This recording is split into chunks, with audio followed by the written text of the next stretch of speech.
weavers. Now, these three men lived in identical houses, and in their identical houses, they all wore identical gray tunics, and they ate the same broth from the same bowls. Their wives had been educated at the same place, and they all knew each other as if they were sisters. It seemed that whatever happened under one roof happened under the roof of the other two.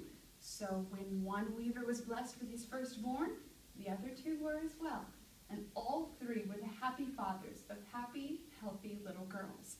When the time came to baptize the children, the whole town came to celebrate this momentous occasion. For they loved the weavers. They provided them with their clothing, and they were always good for a chat in the marketplace. Just as the last child was sealed with the holy oil, the whole congregation was blinded with a bright light that lit up the entire church, so fierce many could not even look upon it. And there, above them all, stood an angel. And this angel said, "I am Clotho, the guardian of weavers. I have left beside the cradle of each child a golden loom that will grow 1 inch for every inch the child grows. And beside it I have also left a thread of golden color. For it has been decreed in heaven that a prince will seek to wed every baby girl, but he will only accept her if she can give him a golden cloak that fits him like the falcon's feathers fit the falcon." The priest of the church asked how the daughter of humble weavers could ever be worthy of a royal prince. And Clotho answered, "If the maiden stays faithful, if the maiden waits for true love and waits for her true prince, all the joys of heaven will be hers. But if she cuts her cloak away for another man, her heart will be broken." So join in the story of these three daughters of the weavers in Waiting for True Love by Julia DeWin, taken from the Little Colonel's Tales of Purity and Faithfulness. The three girls were all raised very carefully by their fathers once they understood what the gift really meant. The merriest of the three was named Felix, and he decided that his daughter Felicity would be taught not to take the gift too seriously, because no matter what she weaved on her loom, the prince would still take her. After all, it was decreed in heaven. The most solemn of the three was Christopher. He ordained that his daughter Christina would never know of the gift until she was a grown woman, for her childish hands might make a mess of the cloak and make it unworthy of her prince. But the middleman, who was neither too serious nor too happy, was named Sylvester, and he decided that his daughter Sylvia would receive all the guidance that he could give her, and he would make sure to protect her, for he thought this gift is one of great severity.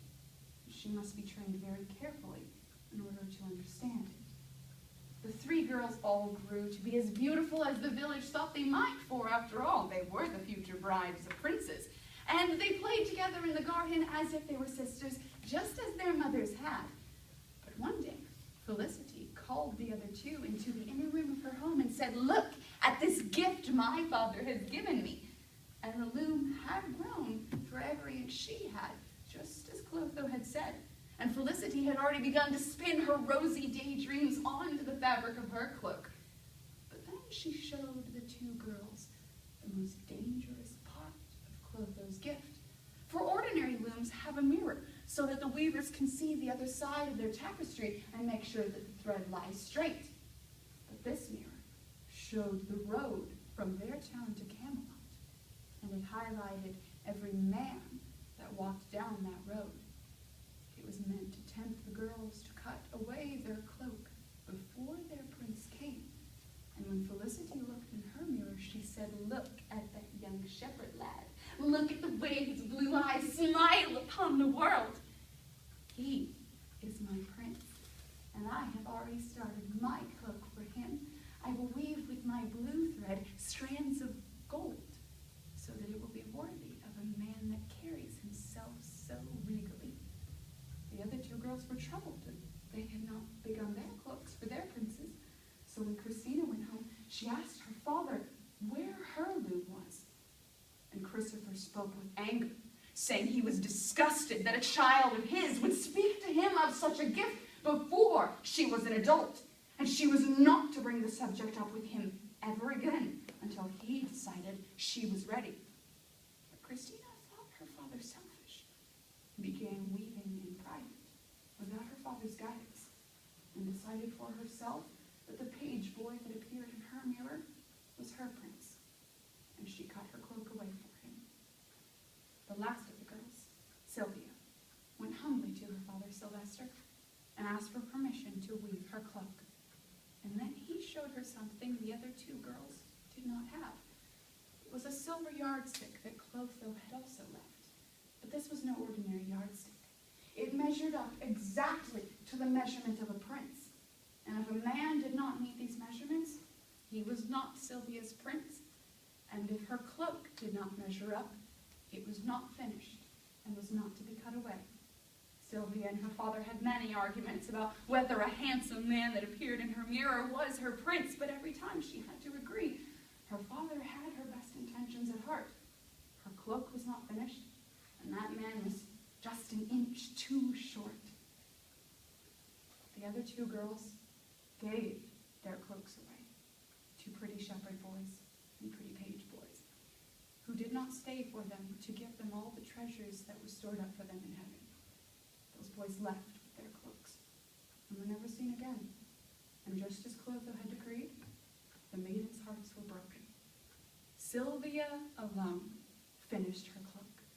And on the very night that her golden thread ran out, a prince arrived, heralded with a large parade. And he asked her, "Maiden, where is my cloak?" And when he put it on, it fit him like the falcon's feathers fit the falcon. And he took Sylvia away to his castle, where she lived her days in happiness and had many beautiful children with her handsome prince, who loved her dearly. Sylvia alone waited for a man that measured up to Clotho's gift. Sylvia alone looked in her mirror and said, "My father loves me, and he knows that is not the man heaven has waiting for me."